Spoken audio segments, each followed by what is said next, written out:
Paul, major failures this year for those who want to pass more regulations and restrictions on guns. Most significantly in April, the Senate failed to pass a bipartisan bill to expand background checks. Any sort of ban on those weapons called assault weapons, semi-automatic rifles also failed. Probably even if it had passed the Senate, it wouldn't have been able to pass the House. So has the president failed the families of Newtown and all the other families of gun violence on this one issue of guns?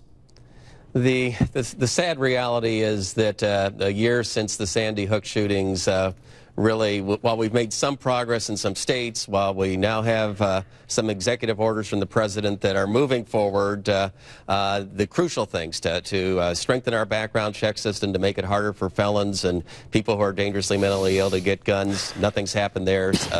Taking steps to get some of these weapons of mass destruction off the streets, nothing's happened there. And I think the sad reality is that as time's gone by, there isn't the emphasis from the White House.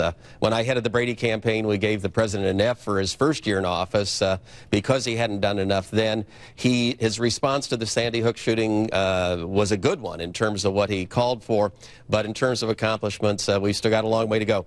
After the Virginia Tech shooting, within a year, we were able to get some legislation through Congress, and I think what we need now is some focus from the president and from the vice president to reach out to the other side. If we can shake hands with Castro, if we can cut a budget deal between both sides, if we can deal with countries in the Middle East, certainly we can get the NRA and gun owners to realize that nobody wants dangerous people to have guns, and that there are steps that we can all agree on to get some legislation passed.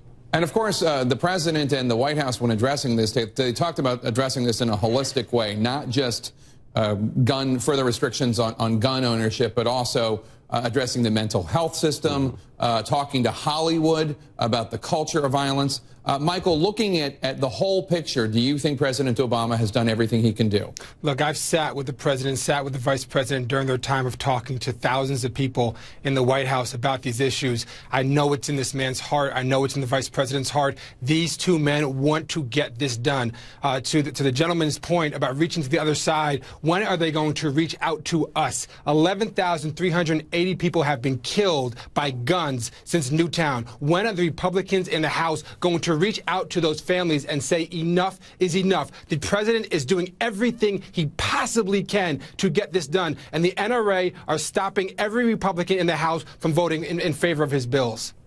I want to raise the issue, if I could, about the mental health initiative that Joe Biden talked about today, $100 million. But if you look at the budget cuts that have taken place across the states since President Obama took office, obviously, that's a result of the economic downturn, not President Obama taking office. But there have been $4.35 billion in budget cuts from mental illness programs from 2009 to 2012.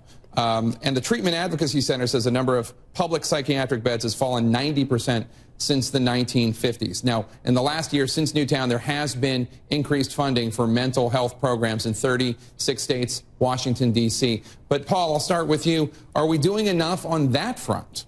No, we need to do a lot more with mental health in this country, and I'm glad to see this promise today from the vice president. Clearly, more needs to be done. One concern I have, though, is a lot of people just want to blame gun violence in this country on mental health, and I think that overly stigmatizes. You know, sometimes by definition, you think anybody that could do a mass shooting has to be crazy or has to have something wrong with them. But recent studies have shown that people with a mental illness are only 4% more likely than the rest of the population to get engaged in violence. But when we find people with mental illnesses who aren't taking their meds, who are abusing drugs or who are abusing alcohol, then you do see 20%, 25% more likely to have violence. So we need to make sure that when we put money into mental health treatment, that we're doing it for the outpatient treatment, making sure people are taking the meds they need, make sure they're not abusing drugs. That's an important point. Clearly, though, we need to do something with regard to gun legislation, and I agree with the other speaker. I know that the vice president and the president care deeply about this issue. I've talked to them both about the issue, but what I'm afraid has happened is that the politicians too many times are keeping, or some of the politicians that advise them are telling them to stay away from the issue, and since April we haven't seen the focus on this issue that we do need.